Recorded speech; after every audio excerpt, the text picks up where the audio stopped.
안녕하세요, 창업신내림입니다. 정부 지원 사업 신청할 때 사업계획서 쓰는 거 다들 너무 어려우시죠? 근데 사실 방법만 알면 절대 어렵지 않아요. 오늘은 사업계획서를 쉽게 쓰는 방법과 약간의 꿀팁을 알려드리려고 합니다. 시작하기 전에 꼭 기억하세요. 절대 완벽하게 쓸 수는 없습니다. 완벽하게 쓰려고 하는 것보다 초안을 먼저 잡아보는 게 가장 중요해요. 그럼 바로 시작해볼까요?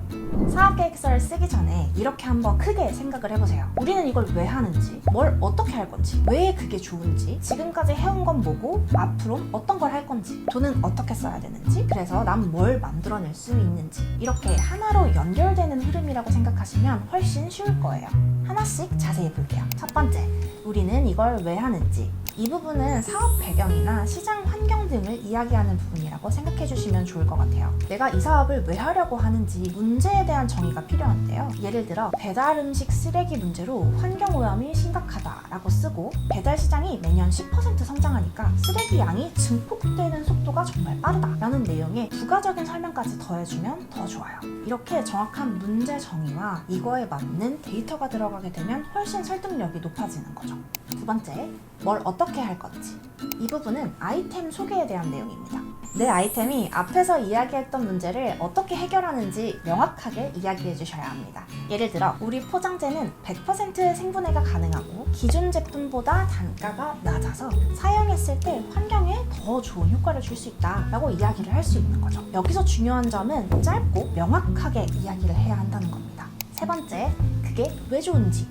이 부분은 유니크 셀링 포인트라고 하는 USP, 즉 우리 제품의 장점과 경쟁사와의 비교를 통한 장점 강조에 대한 부분입니다. 앞에서 간단하고 명확하게 우리의 제품이 어떤 건지 설명을 했다면 이제 이게 왜 좋은지를 설명해줘야 되는 거잖아요. 그냥 좋다 할 게 아니라 경쟁사 대비 어떤 부분이 어떻게 좋다라는 부분이 명확하게 나와야 합니다. 다 똑같이 지우면 우리 게 엄청 좋다라고 강조할 수가 없잖아요. 예를 들어 경쟁사 제품은 재활용이 불가능하지만 우리 제품은 100% 생분해 제품이기 때문에 재활용이 가능하다라는 식으로 조금 더 강조를 해볼 수 있겠죠. 이런 차별점은 심사위원분들이 가장 중요하게 생각하는 부분 중에 하나입니다. 여러 가지를 리스트업 해보고 정말 우리 제품이 어떻게 좋다라는 부분을 강조할 수 있는 게 뭔지를 곰곰이 고민해보세요. 네 번째, 지금까지 해온 건 뭐고 앞으로는 어떻게 할 건지.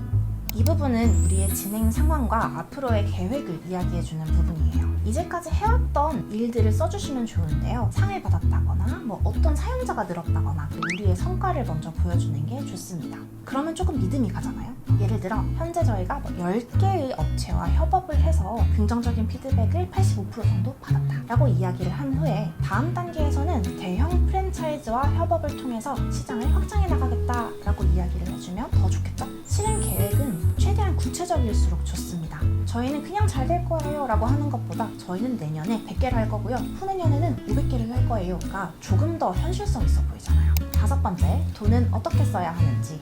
예산 계획에 대한 부분입니다. 사업을 할 때 가장 중요한 부분이기도 하고요. 사업계획서를 쓸 때 꼼꼼하게 작성해야 되는 부분이기도 합니다. 예를 들어 지원금 1억 중에 50%는 제품 생산에, 30%는 마케팅 비용에 집중할 예정입니다 라고 쓰고 이 50%의 금액이 어떻게 나왔는지, 30%의 금액이 어떻게 나왔는지를 구체적으로 써주시는 게 좋아요. 여러분이 심사위원이어도 예산의 출처와 어떻게 쓸지를 명확하고 구체적으로 쓴 분들에게 지원을 해주고 싶은 마음은 당연한 거 아닐까요? 여섯 번째, 나는 무엇을 만들어낼 수 있는가?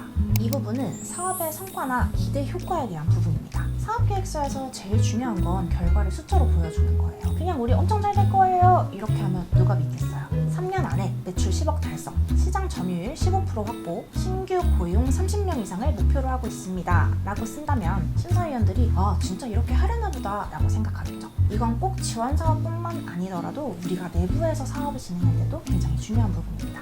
여기까지 간단히 사업계획서를 쉽게 작성하는 법에 대해서 알아봤는데요. 그래, 그런 거 다 중요하지. 근데 어떻게 쓰라고? 라고 생각하시는 분들이 많을 것 같아요. 이렇게 막막하신 분들을 위해서 제가 또 하나 준비해봤습니다. 기본 가이드 질문서를 만들어 봤는데요. 이 질문서를 순서대로 작성하시다 보면 어느 정도 내가 사업을 이런 방향성으로 하려고 하는구나가 나오실 거예요.